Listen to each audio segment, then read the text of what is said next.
Hi మామూలు, ఈరోజు day 3. మేము నిద్రలేసి బయటకు వచ్చి చూస్తే వర్షం పడుతుంది. ఇంకా అలానే జిమ్కి స్టార్ట్ అయ్యాం. వెయిట్ చూస్తే 79.8. ఇంకా ఆనందాల్లో మునిగిపోయాడు తగ్గానని చెప్పి. ఏ బాబు, ఎవరు నువ్వు? ఓ షాహిద్, నువ్వా? మీకు చెప్పలేదు కదా, వీడు మోదీస్ జిమ్ మేట్స్, ఇద్దరు కలిసే జిమ్ చేస్తూ ఉంటారు. మనోడు ఏం చేస్తున్నాడు చూద్దాం రండి. చిన్నగా చెప్పాలి, చేతులు వెళ్ళిపోతాయేమో. అమ్మో, మీలో చాలా బలం ఉందన్నా. ఇంకా మనవాడు వామ్ చేయకుండానే మొత్తం అయిపోయిందని చెప్పి ఎక్సర్సైజ్ లోకి వెళ్ళాడు. ఈ రోజు బైసెప్ అండ్ ట్రైసెప్ ఎక్సర్సైజ్ అంట. మామ, నాకు కూడా బాగా కొట్టేస్తుంది, అడగమంటావా? ఏంటంటే ఇప్పుడు ఈ రాడ్లు ఇవన్నీ ఉన్నాయి కదా, మరి తీసుకెళ్ళి వాళ్ళకి వేయచ్చా? అర్థమైంది, మూసుకొని ఉండమంటావు అంతే కదా. నాకు ఇలాగే ఎక్సర్సైజ్ అంటే భలే ఇష్టం మామ.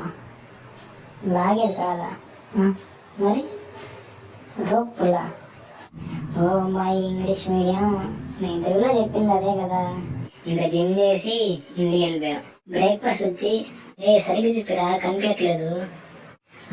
Eggs, brown bread, almonds, mango ఏంటి ఏదో చేసేద్దాం. ఆఫ్టర్నూన్ వచ్చేసి నాకు పట్టుకుంటే ఒక్కడే చికెన్ తిన్నాడు, రైస్ అండ్ తోటకూరతో. డిన్నర్లో బ్రౌన్ బ్రెడ్ తినేసి ఇంకా షటింగ్కి వెళ్ళాడు. ఎవరన్నా ఓడిపోయే మ్యాచ్ చేపిస్తారు, కానీ మా వాడు మాత్రం గెలిచే మ్యాచ్ ఓడగొడతాడు.